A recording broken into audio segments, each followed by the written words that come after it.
What I'm about to share with you is explosive. It's a video of a Chinese professor talking about how China had to fix Trump.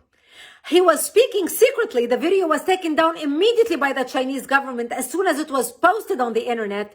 But thankfully, we have a video of it. The professor talks about how we always had our problems with the United States, but we had it fixed within 2 months. From 1995 till 2016, always problems came up.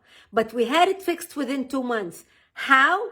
Because we had our friends at the top of America's core circle of influence and power. That's how. It wasn't until 2016 when Trump got elected that we could not fix the problem. So we had to fix Trump. Because Trump could not be bought. Trump could not be bought by Wall Street. He talks about agents with dual nationality, Chinese and American agents, who were passing secrets, working influence operations in Washington, D.C. He talks about how under the Obama administration, Obama was so easily manipulated that they even helped. This video is a must-watch for you and your friends. Here it is. We want to start tonight with evidence, with a remarkable video. This video was recorded a little over a week ago, on November 28th. The man you're about to see speak is a professor from Beijing called Didong Cheng. The video comes from an appearance that he made on a Chinese television show about Wall Street and international trade. Didong Cheng works at Renmin University in Beijing. He is also, like so many in academia in China, a servant of his country's government.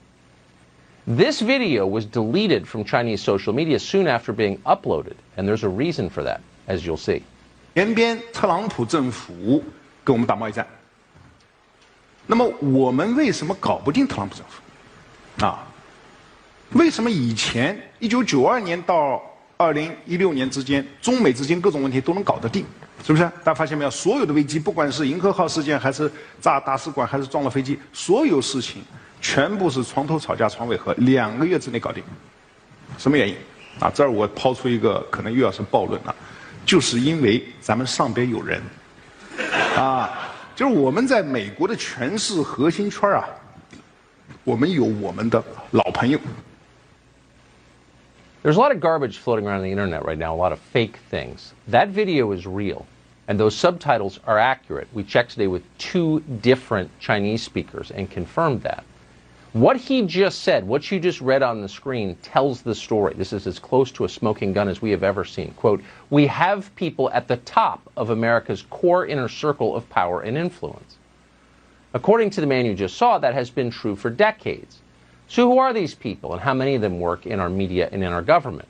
Well, he didn't say precisely.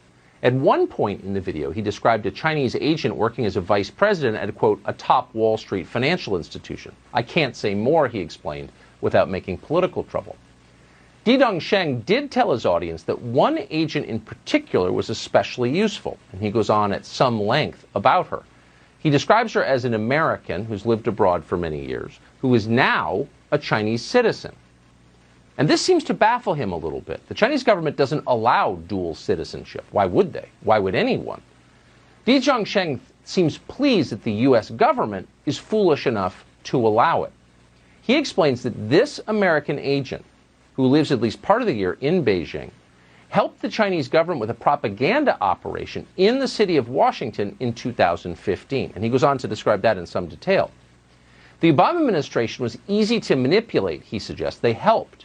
The Chinese had many friends among the Obama people. The problem came when Donald Trump was elected. After that, he says, everything changed. 是呢，就过去这个30年啊，过去40年，我们在美国的他的这个利用他权势核心圈，是不是？我前面讲过，华尔街在1970年代开始对美国它的内政外交有非常强的影响力，啊，所以我们有路径依赖，是吧？但问题是，08年之后，华尔街的地位下降了。更重要的是，16年之后，华尔街搞不定特朗普，为什么？很尴尬。特朗普以前对华尔街有过一次软性违约，所以双方有矛盾啊。当然，这个细节我就不多说了，时间可能已经来不及了，是吧？那么，这个中美贸易战过程中，他们也试图帮忙啊。据我所知，美方的朋友跟我讲，这个试图帮忙，但是力有不逮。 Since the 1970s, he said, and he's an economics professor, you should know, Wall Street has had enormous influence over the way the United States government operates, over American policy. The Chinese government, he says, has enormous influence on Wall Street. And that arrangement worked very well for a long time. Then Donald Trump unexpectedly was elected in 2016, and Wall Street was infuriated. Wall Street can't fix Trump, he said, but they tried. And this solves the mystery. If you're wondering why our political class has stood by and allowed the Chinese government to degrade this country and our way of life, why they've stood by as the Chinese government has flooded the United States with deadly opioids that have killed hundreds of thousands of people, or have stood by as the Chinese government ripped off billions in intellectual property from our companies, there's your answer. Earlier this year, the chairman of Harvard's chemistry department was arrested for taking $50,000 a month from the Communist Party of China in return for sending secrets and referring top scientists to Beijing. It barely rated as a scandal. You may not even be aware it happened. Why? Because so many are on the take, in effect. Donald Trump was an impediment to this very lucrative arrangement. And for that reason, Di Zhongsheng explains in the video, America's most powerful elites, and he calls them that, got to work on electing a new president. Again, read the words at the bottom of your screen as he speaks. 但现在呢？现在我们看到拜登上台了，传统的精英、政治精英啊，这个建制派，他们跟华尔街的关系是非常密切的。所以大家看到吧，拜登的儿子被特朗普说你在全球有什么基金公司，发现没有？谁帮他建的基金公司啊？明白吗？这里边都有买卖啊。那么，所以这个时候啊，这个时候我们。 Oh, Donald Trump, he notes, because the Chinese do pay close attention to what we say here, Donald Trump has complained about Hunter Biden and his ties to the Chinese government. Those are real, he just confirms. So now you know why you weren't allowed to talk about Hunter Biden's laptop, why big business aligned as one, the tech companies and the rest, to suppress that story, because they were implicated in it. Back in October, we interviewed a man called Tony Bobulinski. We interviewed him because no one else would. Tony Bobulinski was a business partner of the Bidens. Here's what he told us about China.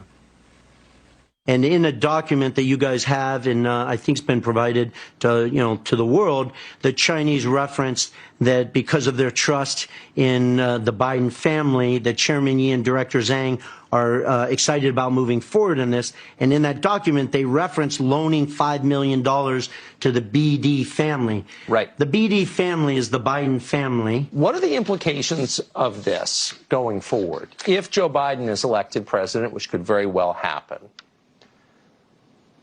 how does this constrain his ability to deal with China? Are you asking for my personal opinion? I am. I'm asking for your opinion as someone who's worked with the Chinese. So I think Joe Biden and the Biden family are compromised. I think Joe Biden and the Biden family are compromised with China. Looks like he was right about that, and it looks like the Bidens are far from the only ones who've been compromised.